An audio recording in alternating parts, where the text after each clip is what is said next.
Governing का। तो 1917 में क्या क्या कौन सा ये तुम्हारा अगस्त डिक्लेरेशन, उसके 10 साल बाद कमीशन भेजा जाएगा जो तुम्हारा कौन सा था, साइमन कमीशन, वो पढ़ेंगे बाद में। साइमन कमीशन तो 1900 तुम्हारा ये 17 हुआ, 10 साल बाद आगे कौन 1927 में साइमन कमीशन आए थे इंडिया में। उनको फिर क्यों वो बैड सेंटीमेंट आया था उन इंडियन के अंदर में कि वो बेच दिए थे गो साइमन गो बैक कह के, वो भी हम पढ़ेंगे। समझ में आया? तो रिव्यू करने के लिए बस साइमन कमीशन को भेजा गया था। समझ में आया कि नहीं? तो गवर्नमेंट ऑफ इंडिया एक्ट का हम प्रोविजंस पढ़ेंगे अभी। मतलब पहली बात कि जो लेजिस्लेटिव रिफॉर्म्स था, ये जितने भी एक्ट पढ़ते आ रहे हैं हम अभी तक, वो तो सब लेजिस्लेटिव रिफॉर्म्स के लिए ब्रिटिश पार्लियामेंट से पास किया गया है।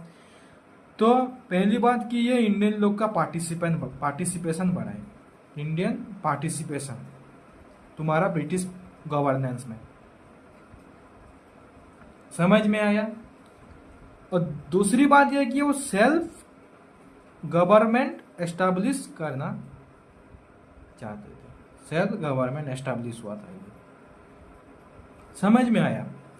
तो सेल्फ गवर्नमेंट जो एस्टैब्लिश करने के लिए, जो कॉन्स्टिट्यूशनल रिफॉर्म्स लाने के लिए इधर, वो पहली बात ये था कि तुम्हारा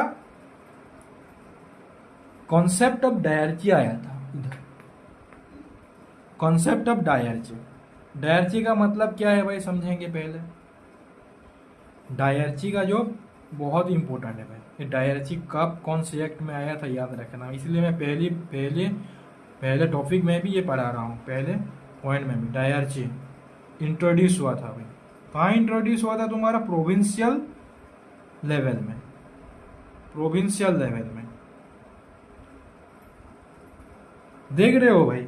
बताऊंगा क्यों ये प्रोविंशियल लेवल में पहले तुम्हारा इंट्रोड्यूस किए थे, वो भी बताऊंगा मैं तुमको। हुआ? तो भाई देखो, ये तुम्हारा 1919 से तुम्हारा डायरची जब इंट्रोड्यूस हुआ, डायरची का मतलब ही भाई तुम्हारा क्या, डुअल गवर्नमेंट।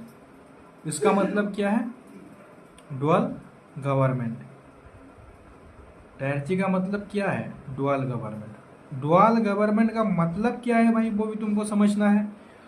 अगर गवर्नमेंट हमारा एक ही है तो हम एक ही पावर से हम रूल हो रहे हैं। अगर डुअल गवर्नमेंट है तो पावर का भी तो डिवीजन हो गया ना। डुअल गवर्नमेंट का मतलब क्या है तुम्हारा, डिवीजन ऑफ पावर। तुम्हारा जो पावर था प्रोविंशियल लेवल में, वो डिवीजन कर दिया गया, डिवीजन ऑफ पावर।